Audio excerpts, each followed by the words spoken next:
All right, so I opened the game thinking we'll ease into things, and then the game immediately said nah and threw me a Hornsplitter, bro.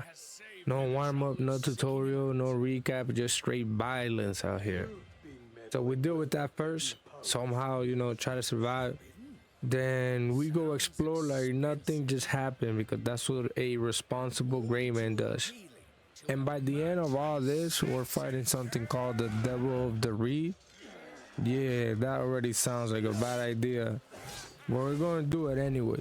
Let's see how this goes. This fight right here. Yeah, this one, not a simple one. Hornsplitter isn't just swinging, he's thinking, timing, adapting, and every move actually means something here. You can't just rush here and expect it to work. Every time I try to go aggressive, he punished me immediately. So now it's less about damage and more about patience. Watching his patterns, waiting for that one opening, because if you get too greedy even once, it's over. And this guy got abilities too, not just raw attacks, but moves that force you into repositioning, react, and staying sharp all the time. It feels like there's no relaxing in this fight. You either stay locked in or you restart. Now I don't know if I had any palm up heals to revive myself. I got a couple cuts throughout the video because I did not know I could just eat my food right on the D-pad. And I was just going into the inventory to eat them like that.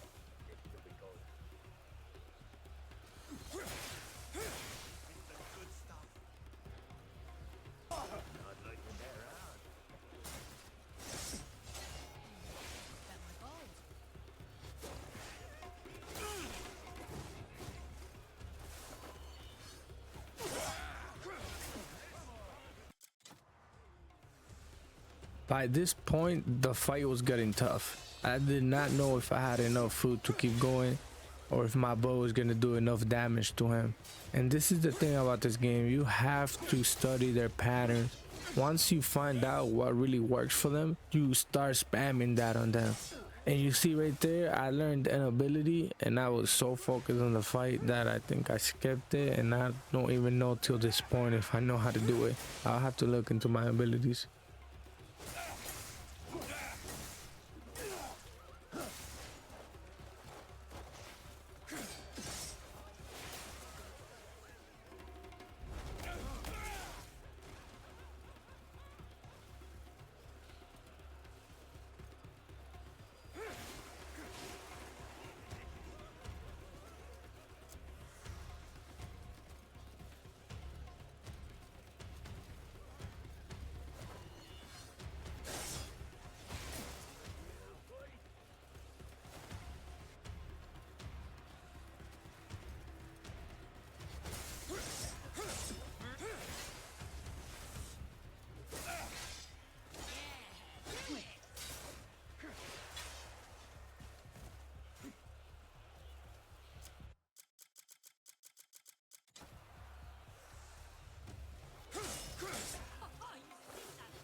So we take him out and we earn ourselves that victory like the great main warrior we are.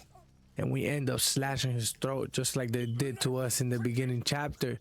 Little did he know, he thought he was gonna get aged, but his own people just came and they ate him alive. Then this little goblin here, he came. I think that's my boy Shakatu, yeah. And he took the crown and he's promising that he's gonna rebuild the trust and, you know, come back to his people. But look at us now. All we have fostered is blood and lies. It is time I set things right. We will rebuild that trust and restore our good name. And I was exploring around when the main mission recommended me to go to this very interesting place, which I thought it was a cave, but it was actually like a witch house. See me jumping around and trying to see what's in here.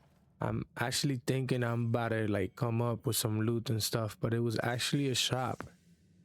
And I proceeded to learn this recipe and then move on, pick up some Parma pills, and then check what the witch had in stock, which it was nothing really interesting, or maybe interesting at the moment. Actually, I am lying. It was actually very interesting. I just didn't think I had the required material to continue or maybe upgrade my gear here.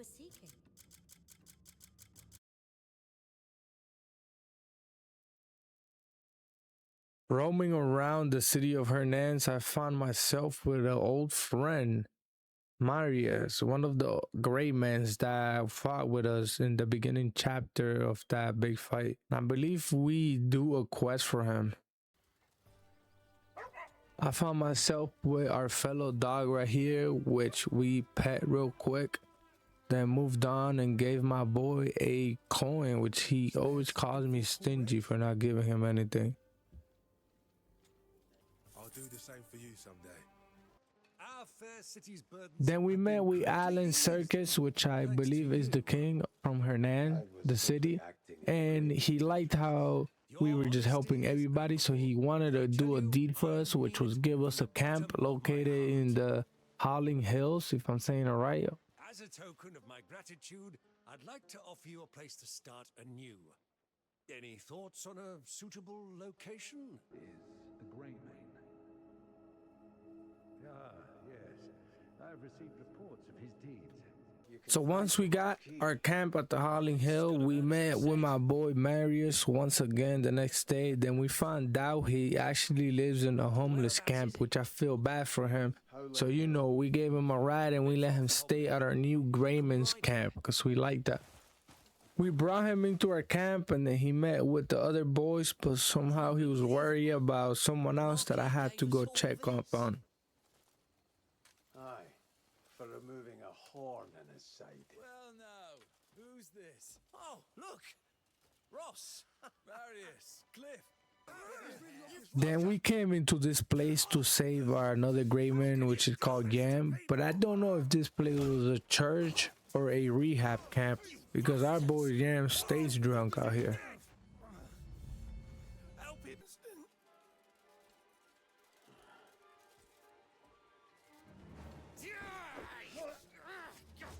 And this bastard is crazy. He just tried to attack us right away.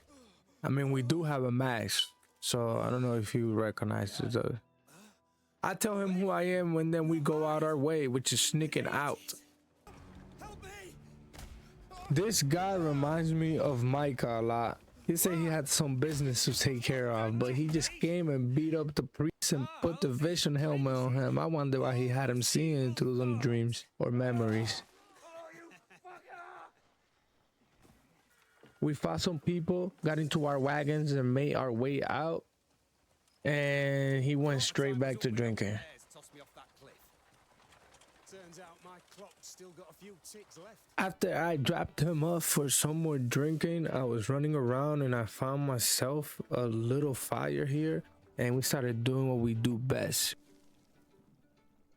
Makes you tremble. After more exploring, we were able to track down another Grayman, which her name is Naira, and doing so, we were able to find ourselves with the Devil of the Reed. My son! You monster, I'll kill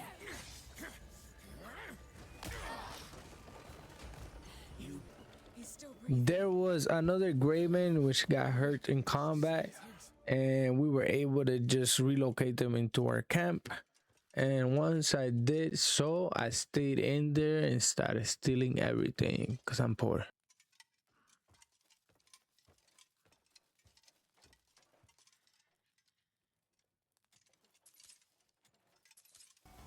Using my tracking abilities, I was able to track down the double of the reeds, and doing so, I was taking down most of his minions on the way, which they were a pain in the butt. So I am going to speed it up a bit for you guys. Killing the Hornsplitter granted me his sword, which had a special ability, just throwing those blue rocks on the floor.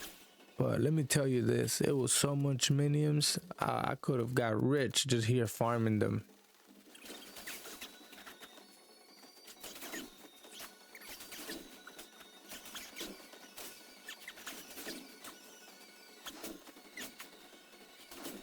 He was here the whole night, but didn't want to pop out. So we stayed there and rested up a bit, you know, like a real thug, a gangster. He wasn't gonna do nothing to us, and we enjoy the view because yo, this game looks beautiful. Look around, look at all this. Come on now.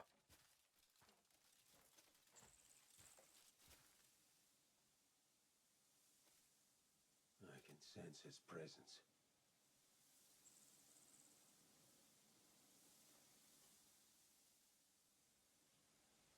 All right, here we go. The Devil of the Reeds. Sounds terrifying, smells terrifying. Probably smells like bad decisions. But guess what? I am the bad decision. Look at him already moving like a ninja that was practicing in a nightmare dojo all night. But deep down, he's just a baby that killed his parents for not giving him what he wanted. Way across the countryside in hopes of an heir. Okay, seriously, can we just take a moment to appreciate how these boss fights in Crimson Desert are basically full-on movies? Like, look at this. The camera swing, the music drops, the lighting is different, right? It's like the game knows it's trying to make me look heroic or completely die trying. Every boss fight here feels cinematic. Hornsplitter, a 5-star action scene. Devil of the Reeds, straight out of fantasy thriller. What I truly am. His words still hang like a noose upon me.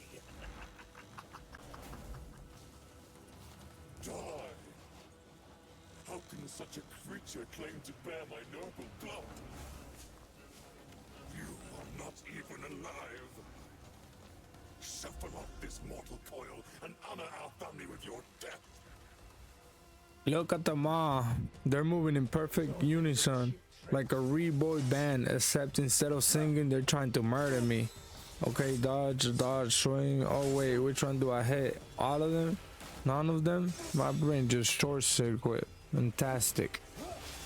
After wasting my time trying to fight all this Naruto, I looked at the map and then I noticed I had to destroy the orange little signs or symbols, which there were rituals in the land, to stop spawning them.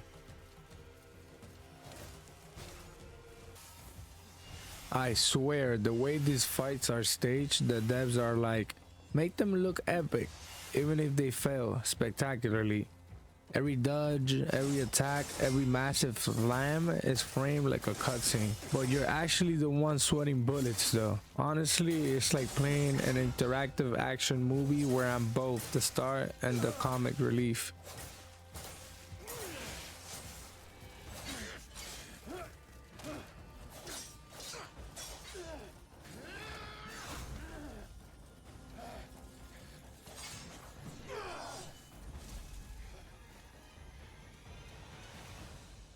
Behind this mask lies unstoppable suffering.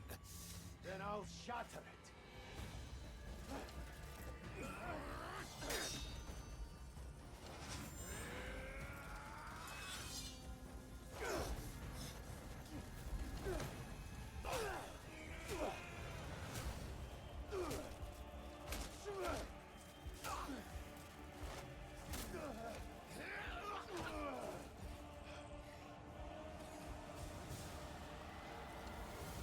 You may kill this single form,